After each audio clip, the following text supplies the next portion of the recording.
Alright guys, welcome back to another part of my life. In today's part of my life, I'm going over a spinner sent over to me by a friend. Now the spinner was sent over to me by, you guys won't be able to see it, right there, RevPunx. RevPunx and Cameron Blair himself sent over the spinner for the purpose of this review. And I get that I'm not the biggest reviewer or a big reviewer at all, but it is something that I've developed a relationship with him, and he has been gracious enough to send me this spinner. I'm very, very happy about it. So, tossing that to the side, here we have it. There we go. This is the RevPunx LuckyPunk spinner. So, I do have a statement, but that is for me. So yeah, let's take a look at this spinner here. Very, very nice. This white sticker is something that Kepler does, and it represents stainless steel. It's just a thing, but yeah, very nice. Taking it out, ooh, and here it is. Now, me and Cameron have been talking about the spinner since his production and since the creation of it, and so I've been following it very closely. Based on the things that he told me, I was not expecting the spinner to be as big as it is. This is a very, very wide spinner. I was expecting something closer to like an iFidget kind of size, or like at least thinner. This way, like maybe half the size or like 3/4 the size. I was not expecting it to be this big. For size comparison, this is the Spinner Manila Evo. Oh yeah.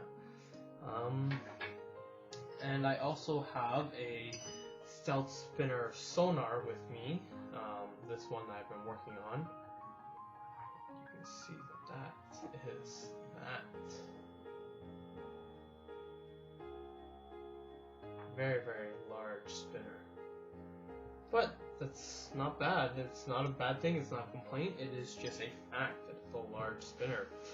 Now, something in the past that people have really enjoyed is the RevPunx spinner. This is the RevPunx spinner.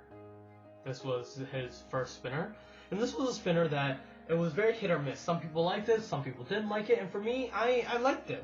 But the thing that people liked the most about the spinner was the buttons. It had very, very nice buttons, especially with the fact that there was the center dimpling, which made it so that you could spin it on knives or like pens and whatnot, which is a very, very nice touch in my opinion. It was something that some buttons and a lot of buttons have now, and it is very nice, and I very much like it. The buttons themselves were something around 22 millimeters, 23 millimeters, the same size as a 608 bearing. And so these are the new buttons. I haven't spun this yet, by the way, but these are the new buttons. You can see on the center, I'll bring it up closer, there's no longer a dimple that there is here. There's no longer a nipple. It is now a nipple. And so that's meant to give you some added grip when spinning. And I feel like it does that. It gives you a sense of feel about where the spinner is in your hand. And sometimes some spinners you just don't notice. You just kind of zone out and you don't think about it. But that dimpling, or that nipple, gives you something to grab onto and something to feel, so that you know that your spinner is in fact there. Which is an interesting touch.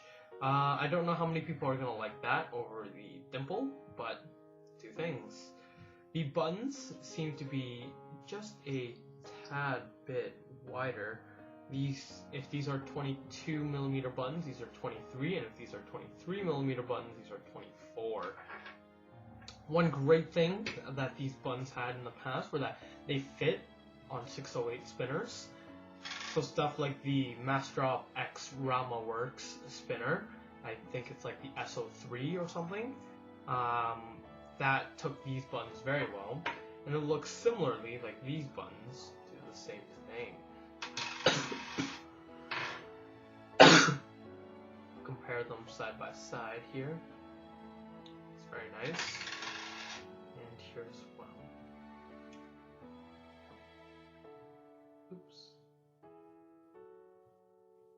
Very nice. Oops. Yeah, they're very, very nice buttons, actually. Coincidentally, they are, I think, interchangeable. Yeah, so they are interchangeable with each other, as you can see. So if I really wanted to, I could definitely do a RevPunx button with a LuckyPunx button on the other side. The spinner. And then same thing over here. A LuckyPunx button. And the RevPunx button. And funny thing I just noticed, it does say RevPunx LuckyPunk, which is a very, very nice touch, I think. Somewhere discreet, somewhere where you can still tell that the spinner is in fact a RevPunx spinner. That's very nice. Just like that. Alright, now I'll switch back the buttons so that I can get a great initial first spin. I'll move that to the side, and I'll move this to the side. Just to notice, the bearing in here is in fact a Heck Ferula FZ Essentials SBV2 or Super Bearing V2, which is a very, very nice spinner. It's regarded as one of the best spinners on the market currently. But let's give it its initial spin. Let's see what's that enjoying more from. Let's give it its initial spin. Oh, that's very, very nice. Perfect balance, no fluttering whatsoever.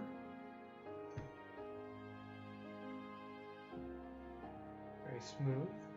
Does have that light ringing sound. Very nice. And because it is a, I wouldn't say asymmetrical spinner because, yeah, an asymmetrical spinner. Depending on how you spin it, you can spin it this way or this way. It is really nice. So that is my first impressions. I'm gonna carry this around with me for a few days, and we'll see how I feel about it after that.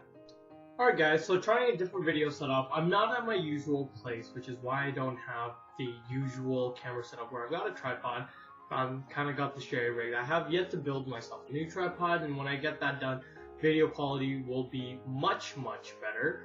But as of right now, I just wanted to really get this review out there because I've had the spinner on me for about a week, week and a half. Excuse me, I'm a little bit sick, but I've really been enjoying the spinner. It's genuinely a very nice spinner, and I very much enjoy it. Personally, I am a bar type spinner guy, even though that my favorite spinner is in fact a tri-spinner. My favorite spinner is the Stealth Spinners Aventador, but this makes a real contender as one of my best and most favorite spinners out there right now. Taking a deeper look at the spinner, I actually wanted to talk about a couple things that I've noticed. Taking apart this actual spinner, I'm gonna try to manual focus this.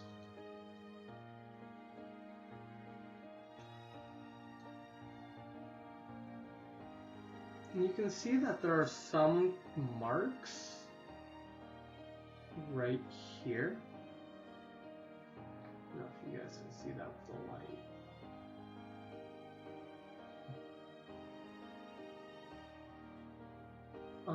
The camera isn't showing it too much, but there are marks on both sides of the spinner on this particular slant bit. You can see right there actually. There are lines, and if you guys don't know, spinners are typically milled out of a block or a blank, and typically how that's done is that there's a machine that spins really quickly in a circle, and then it slowly cuts away the pieces. And by looking at the spinner, and you can see, especially on these on the edges here, where it is an elevated edge, or it's an adjusted edge, that there are definite machine marks there that are not super noticeable, nor is it super bad, but it is noticeable. And that's not really something that you can do to take control. There's nothing that you can really do to polish it up and remove those machine marks unless you went in there with a hand file and some sandpaper and really went at it. And that would take a really long time, especially for a spinner that is supposed to be more of a mass-produced thing rather than a limited run. If it was a limited run at a more expensive price point, being that the spinner is, what, $50? 50 USD? If this was a spinner closer to that $75, $100 price point and it was serialed 0 to 100 or 0 to 50, I would understand those machine marks not being there, but the fact that they're there doesn't really bother me. It's just something worth noting to some people. Some people might be bothered by it, and it's something that you guys should know. However, I do like how this tapers off like that. I think it looks very clean and very smooth. Another thing I wanted to mention is the brushed finish. The brushed finish manages to hide a lot of the machine marks that's on the spinner, and it's really hard to notice unless you look at it in person, but even then, right there, see that there's a line? Now, that typically tells me that this surface and this surface are a little bit not flat, and that typically also means that maybe when they brush over it there, and like they brush the same side consistently, and then they go to the middle, they brush there, and then they brush the other side, and that's why you've got a different mark there. But the fact that it catches the light differently tells me that it's probably not a mark issue and more of just like a flatness issue, which is hard to do, especially when you look at the profile of the spinner. It's got a little bit of a wider end up here than it does here. I don't have my calipers on me, so I can't 100% show you that they are different, but it is definitely a little bit different there, and it's something worth mentioning a little bit. The other thing that I've really noticed is that they didn't brush the inside of this webbing here, which it doesn't bother me because it's a nice little two-tone, but it is something. It's just flat machine marks, it's not polished or anything, it's just flat machine marks and then brush finish. And I don't know how I feel about that. It doesn't bother me too much, but it is definitely different. A big thing that I noticed when I picked up the spinner was that seeing all of the pictures that Cameron of LuckyPunk sent me, I was thinking that the spinner was going to be smaller than what it is. I was thinking that it was going to be a little bit longer and a little bit skinnier, but it's not really either of those things, and that's not a bad thing by any means. I'm going to go grab a B2 Aventador, and I'll let you know. Alright, so I've got a variety of different bar spinners here that you can see. Now I'm going to do a little bit of a size comparison to give you what I mean. I was thinking this was going to be a little bit more like the Stealth Spinner's Aventador, where it was a little bit longer. A little bit longer. You can see just a little bit what I'm talking about. Maybe like that. It's a little bit longer, a few millimeters on each side, and a little bit thinner. You guys can take a look at the top. I was imagining these bits to be right around where it is, right here, in terms of width, but it's not. Comparing it to the iFidget, which I think is a little bit too small. It's too small for me. That's your sizing there. And then the Hyperstone, which I think is a great size for what it is. And I think it would be somewhere similar to that if these were flat. I don't have a stubby, so I can't compare it to a stubby, but I think this would be very comparable to a stubby in terms of size and profile-wise. But a very popular one as well is the Zen Duo Evo, which I also think is a little bit too small for me. I would prefer a little bit of a larger spinner. But like I said, I think these two spinners are the perfect size for a bar spinner here, and they're almost identical in terms of sizing. It's a little bit different here and there, but that's what I was thinking the LuckyPunk was going to be a little bit closer to. And it's not, and that's not a bad thing. That was just an unexpected surprise. I find that fidgeting with it, the dimples, or the nipples rather, the dimples were on the LuckyPunk, on the RevPunx, but I think that the nipples they're actually not that bad. I had my skeptics at first. I was skeptical at first because I really like the dimples and just the fact that you can bounce on the knife. I thought that was kind of neat. But the nipples, they feel good. It gives you confidence that you know that your spinner is in hand. Sometimes you're just spinning with it, and then you kind of zone out and you forget that it's there. And sometimes I'm the type of person that like is like super dizzy and kind of confused. So I'll be like spinning it, and I'll be like, oh wait, what happened to my spinner? I'm that type of person. So having those nipples there gives you nice confidence that, hey, my spinner is here. Don't worry about it. Another thing is that I find the best way to fidget with it would be right now. So if you look at it in the camera, the 7 is backwards. I find the best way to fidget with it, I lied. The 7 is not backwards. See how it does it? 7? Yeah. That's the orientation of the 7, right? Yeah, okay. Like this, I find this is the best way to fidget with it. I'm sorry about my phone. This would be the best way to fidget with it. I find that it catches the finger a little bit smoother down here. Especially back here. I find that it catches right here and it makes it perfect for reloading my flicks. It's definitely nice. Flipping it the other way, because these are offset, I find that it's a little bit less comfortable for me personally. It's not bad still, but I find that I tend to miss that spot. How here it lands perfectly, but on this side it tends to miss a little bit more. And so it puts the reload a little bit closer to here on this edge, and I find that there isn't really much to grip, and it's also further out, so it feels kind of awkward. So I find my preferred way to spin it is when you can see the actual 7.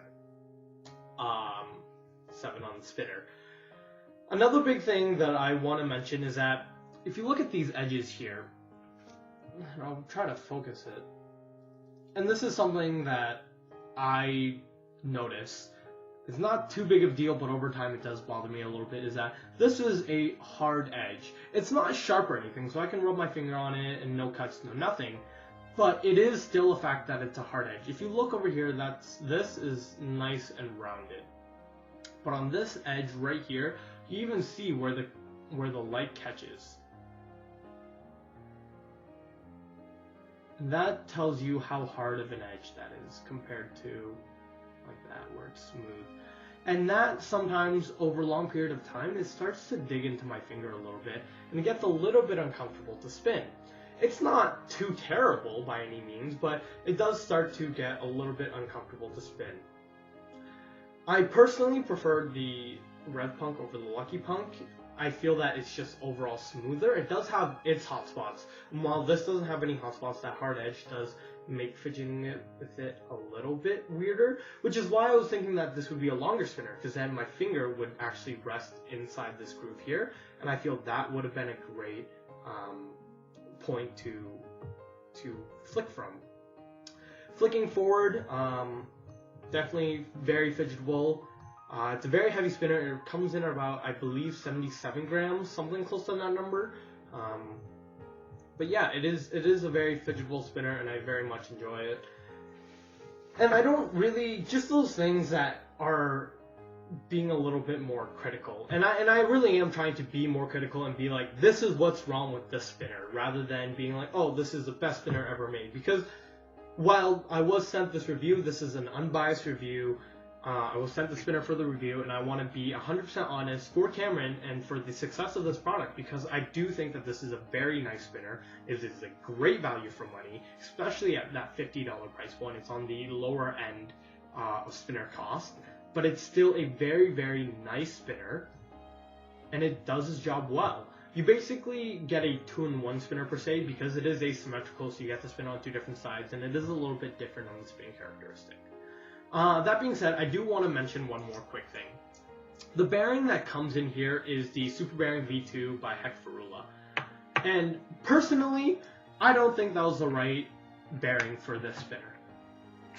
It's just one of those things where the bearing feedback doesn't match the spinner. I feel like this spinner should get a bearing that has a little bit more feedback. This bearing is very smooth. Got the nice ring to it, sounds good, but I would have preferred a little bit more feedback from the bearing, and that maybe is just me. So I'm probably going to switch into a Hekfarula hybrid ceramic bearing and give that a try and see how I feel about that, but for now, I do think that this is a must-buy spinner for any collection. It is a very, very good spinner, and I definitely suggest you guys go check out Cameron and RevPunx and pick up both of their spinners, because both spinners are amazing in their own ways, and they're a pair. They're perfect for each other, and I think that any person should be carrying this on their EDC. That being said, I hope you guys enjoyed the review. It was a little bit more critical. I didn't talk too much about the good points because I feel like the good points is just in the spinner itself. You just have to have it to know that it's good. And as long as those hard edges and maybe that two-tone finish doesn't bother you, then it's fine. Then I feel like you'll be very happy with the spinner. I also think, just a quick thing before I end the video, that the two-tone thing is really nice because it matches the buttons. So the spinner body is brushed and then the webbing matches the buttons, and I think that's great. Anyways, sorry for the long video. I hope you guys enjoy it. Please comment, rate, subscribe, and I'll see you guys in the next part of my life. Peace out, guys.